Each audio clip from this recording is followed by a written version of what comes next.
विद्यार्थियों, सुप्रभात। मैं निशानंद कैम्ब्रिज इंटरनेशनल स्कूल जुआ की ओर से आप सबका एक बार फिर से हिंदी कक्षा में स्वागत करती हूँ और इस बात की मुझे पूरी आशा है कि आप सब अपने अपने घरों में सुरक्षित होंगे।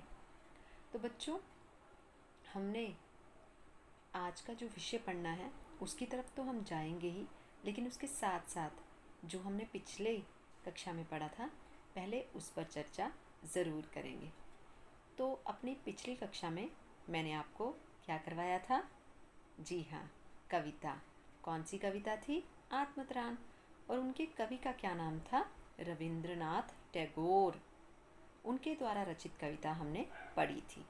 तो बच्चों, सबसे पहले मैं आपसे आत्मत्राण का मतलब पूछती हूँ। तो बताइए ज़रा कि आत्मत्राण का क्या मतलब है? सोचिए, जो हमने पिछली कक्षा में किया था। जी हाँ, आत्म का मतलब होता है स्वयं और त्राण का मतलब होता है रक्षा।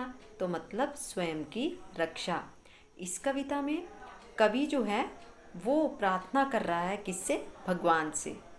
बच्चों, कवि भगवान से ये प्रार्थना कर रहा है कि हे भगवान, मुझे बेशक आप दुख या तकलीफ़ें ज़रूर दो, परंतु उन दुख या तकलीफ़ों से लड़ने की शक्ति भी मुझे ज़रूर देना। चाहे जितने मर्जी मुसीबतें मेरे रास्ते में आए, लेकिन मेरे खुद का जो बल है, मेरा मनोबल जो है वो कभी भी डगमगाना नहीं चाहिए।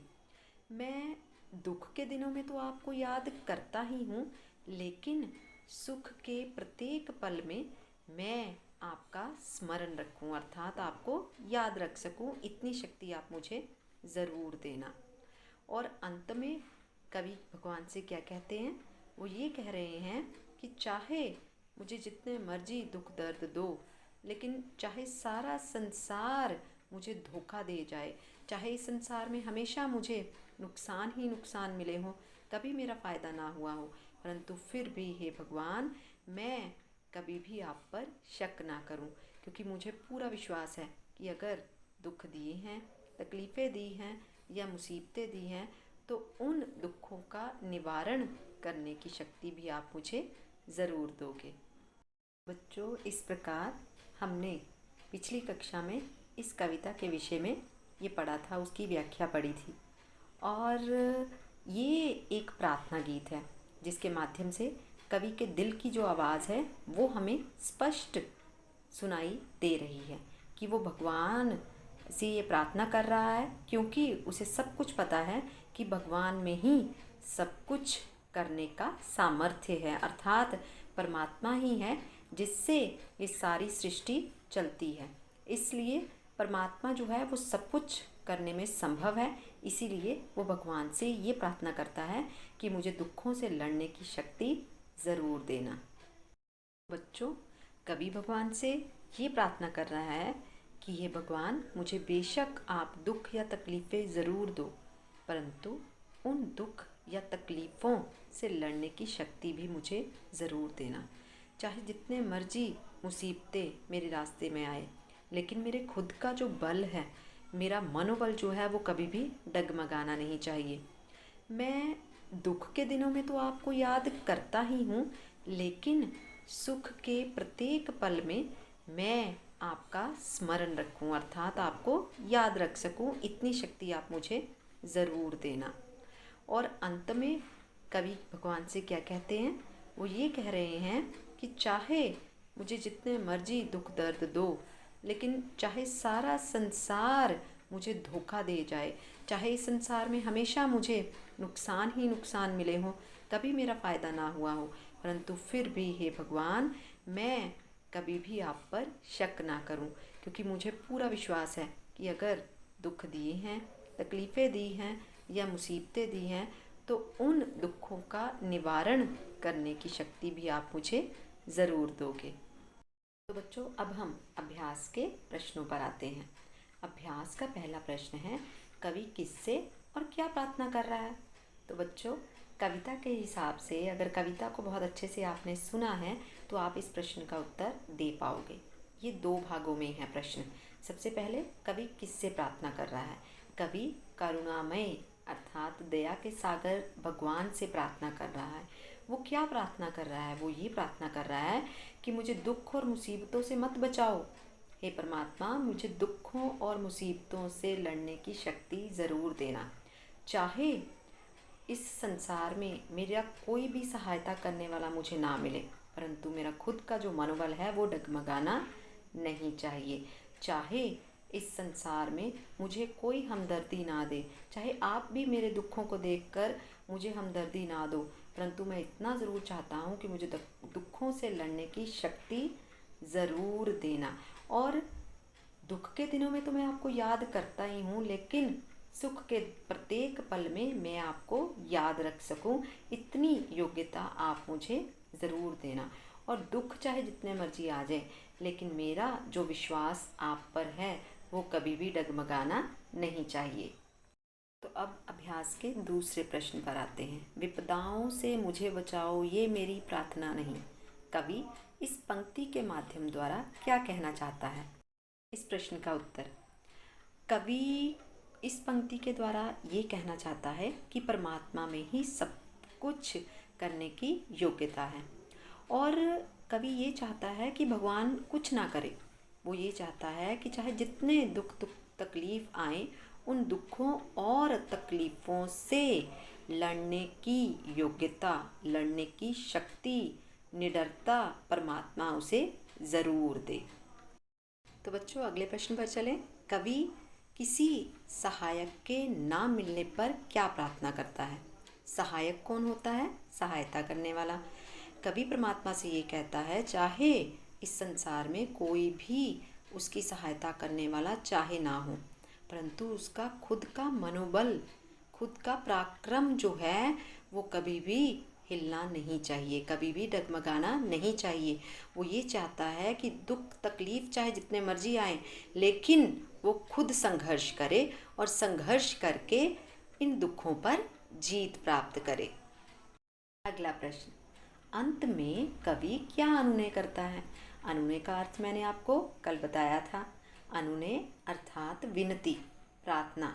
तो कवि अंत में परमात्मा से ये विनती करता है कि चाहे इस संसार में सुख की घड़ी आए या दुख की घड़ी आए, तब मैं दोनों अवस्थाओं में आपका नाम लेता रहूं, आपको याद करता रहूं। दुख के प्रत्येक पल में तो मैं आपको याद करता ही हूँ, लेकिन सुख की हर घड़ी में भी मैं आपको याद करता रहूं।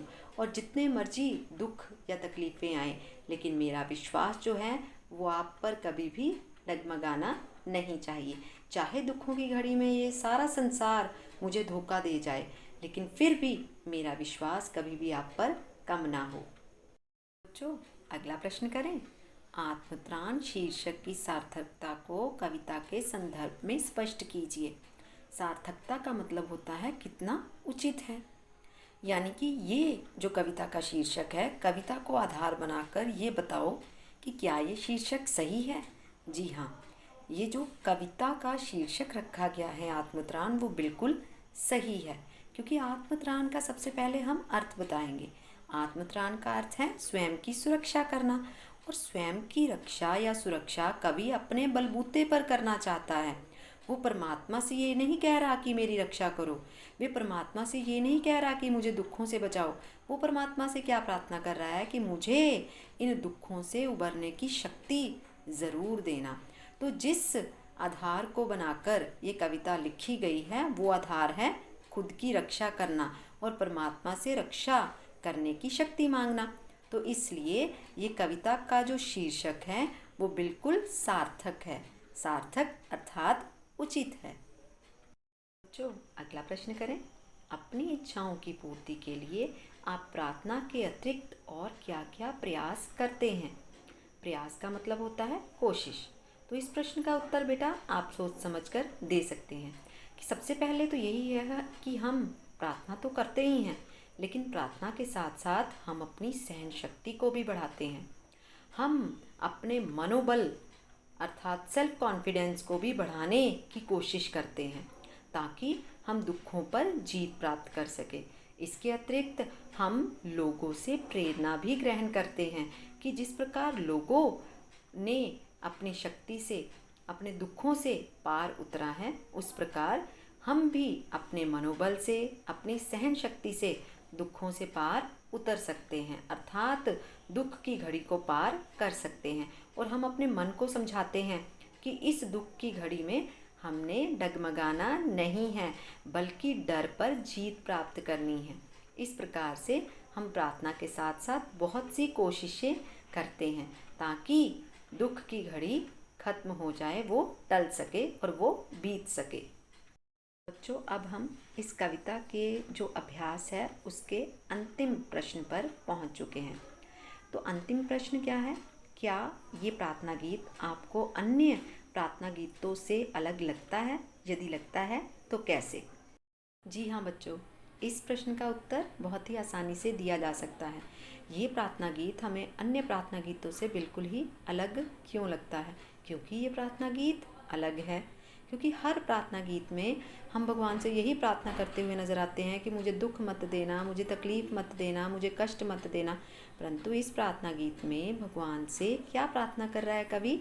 वो ये कह रहा है कि चाहे आप मुझे दुख या तकलीफ़ दो, मैं आपसे ये नहीं कह रहा कि मुझे कोई दुख मत दो, बल्कि हे भगवान, हे दया के सागर परमात्मा, मैं आपसे यही कामना करता हूँ कि दुख चाहे दो, परंतु उन दुखों को लड़ने की शक्ति ज़रूर देना। मेरा मनोबल जो है वो इतना ताकतवर होना चाहिए कि मैं किसी भी दुखों से उबरने में सक्षम हो सकूं। इसलिए ये प्रार्थना गीत हमें अन्य प्रार्थना गीतों से अलग लगता है। बच्चों, आज हमने आत्मत्राण कविता के अभ्यास के प्रश्न किए हैं, उन पर अच्छे से चर्चा की है और मुझे पूरी उम्मीद है कि आपने उस कविता की व्याख्या को बहुत अच्छे से सुना होगा और अभ्यास के प्रश्न भी बहुत अच्छे से सुने होंगे और अब आप इन प्रश्नों के उत्तर देने के योग्य हो चुके होंगे। तो मैं उम्मीद करती हूँ कि सभी बच्चे इन प्रश्नों को अपने अपनी नोटबुक्स पर, अपनी अपनी कॉपियों पर ज़रूर लिखेंगे। अब हम अगली कक्षा में मिलेंगे, तब तक के लिए घरों में रहें, स्वस्थ रहें, सुरक्षित रहें। धन्यवाद।